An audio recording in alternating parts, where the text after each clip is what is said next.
The alternate domination of one faction over another, sharpened by the spirit of revenge, natural to party dissension, which in different ages and countries has perpetrated the most horrid enormities, is itself a frightful despotism. But this leads at length to a more formal and permanent despotism. Of Congress, party disputes and personal quarrels are the great business of the day, whilst the momentous concerns of an empire are but secondary considerations. That business of a trifling nature and personal concernment withdraws their attention from matters of great national moment. I'll die on my feet before I'll live on my knees. If men are to be precluded from offering their sentiments on a matter, which may involve the most serious and alarming consequences, that can invite the consideration of mankind, reason is of no use to us, the freedom of speech may be taken away, and dumb and silent we may be led, like sheep, to the slaughter. It is far better to be alone, than to be in bad company. Some day, following the example of the United States of America, there will be a United States of Europe. No pecuniary consideration is more urgent than the regular redemption and discharge of the public debt, on none can delay be more injurious, or an economy of time more valuable. George Washington famously warned against ungenerously throwing upon posterity the burden which we ourselves ought to bear. Liberty, when it begins to take root, is a plant of rapid growth. Be courteous to all, but intimate with few, and let those few be well tried before you give them your confidence. Arbitrary power is most easily established on the ruins of liberty abused to licentiousness. Hence, likewise, they will avoid the necessity of those overgrown military establishments, which, under any form of government, are inauspicious to liberty, and which are to be regarded as particularly hostile to republican liberty. In this sense it is, that your union ought to be considered as a main prop of your liberty, and that the love of the one ought to endear to you the preservation of the other. Every day the increasing weight of years admonishes me more and more, that the shade of retirement is as necessary to me as it will be welcome. The reflection upon my situation and that of this army produces many an uneasy hour when all around me are wrapped in sleep. Few people know the predicament we are in. Let your conversation be without malice or envy, for it is a sign of a tractable and commendable nature, and in all cases of passion admit reason to govern. A man ought not to value himself of his achievements or rare qualities of wit, much less of his riches, virtue or kindred.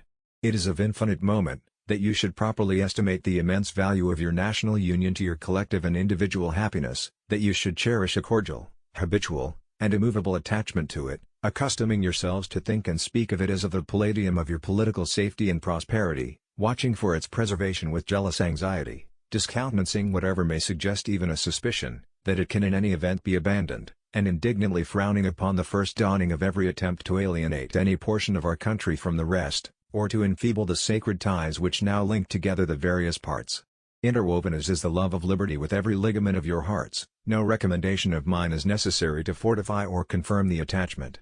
For myself the delay may be compared with a reprieve, for in confidence I assure you, with the world it would obtain little credit that my movements to the chair of government will be accompanied by feelings not unlike those of a culprit who is going to the place of his execution. So unwilling am I, in the evening of a life nearly consumed in public cares, to quit a peaceful abode for a notion of difficulties, without that competency of political skill, abilities and inclination which is necessary to manage the helm. The great mass of our citizens require only to understand matters rightly, to form right decisions. Men may speculate as they will, they may talk of patriotism, they may draw a few examples from ancient story, of great achievements performed by its influence, but whoever builds upon it, as a sufficient basis for conducting a long and bloody war, will find themselves deceived in the end. We must take the passions of men as nature has given them, and those principles as a guide which are generally the rule of action. I do not mean to exclude altogether the idea of patriotism. I know it exists, and I know it has done much in the present contest. But I will venture to assert, that a great and lasting war can never be supported on this principle alone. It must be aided by a prospect of interest or some reward. For a time, it may, of itself push men to action, to bear much, to encounter difficulties, but it will not endure unassisted by interest. If the cause is advanced, indifferent is it to me where or in what quarter it happens. It is better to be alone than in bad company. Harmony, liberal intercourse with all nations, are recommended by policy, humanity, and interest. The gradual extension of our settlements will as certainly cause the savage, as the wolf, to retire, both being beasts of prey, though they differ in shape. We should not look back unless it is to derive useful lessons from past errors, and for the purpose of profiting by dearly bought experience. There might, gentlemen, be an impropriety in my taking notice, in this address to you, of an anonymous production, but the manner in which that performance has been introduced to the Army, the effect it was intended to have, together with some other circumstances, will amply justify my observations on the tendency of that writing. With respect to the advice given by the author, to suspect the man, who shall recommend moderate measures and longer forbearance, I spurn it, as every man, who regards liberty, and reveres the justice for which we contend, undoubtedly must, for if men are to be precluded from offering their sentiments on a matter, which may involve the most serious and alarming consequences, that can invite the consideration of mankind, reason is of no use to us, the freedom of speech may be taken away, and dumb and silent we may be led, like sheep, to the slaughter. My mother was the most beautiful woman I ever saw.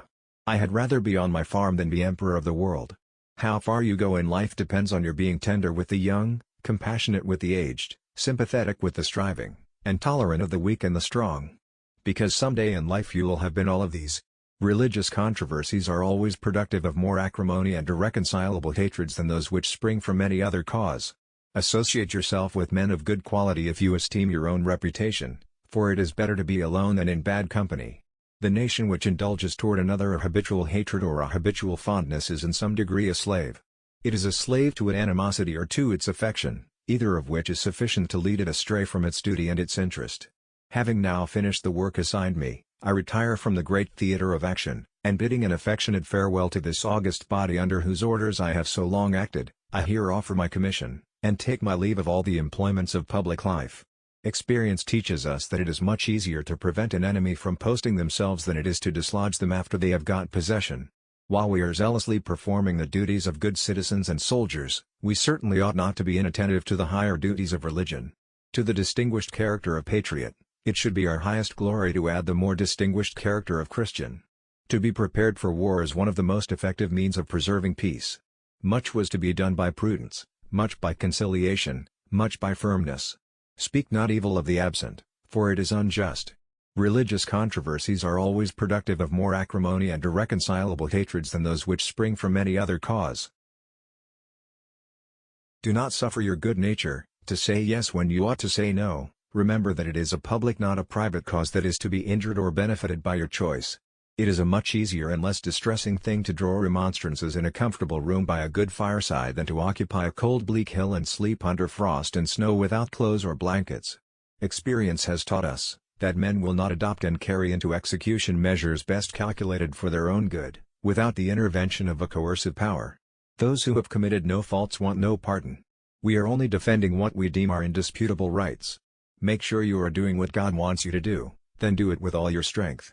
Of all the animosities which have existed among mankind, those which are caused by a difference of sentiments in religion appear to be the most inveterate and distressing, and ought most to be deprecated. It's better to live alone than to live in a bad company. The foundation of our empire was not laid in the gloomy age of ignorance and superstition, but at an epoch when the rights of mankind were better understood and more clearly defined, than at any former period. The researches of the human mind, after social happiness, have been carried to a great extent. The treasures of knowledge, acquired by the labors of philosophers, sages, and legislatures, through a long succession of years, are laid open for our use, and their collected wisdom may be happily applied in the establishment of our forms of government. The basis of our political system is the right of the people to make and to alter their constitutions of government.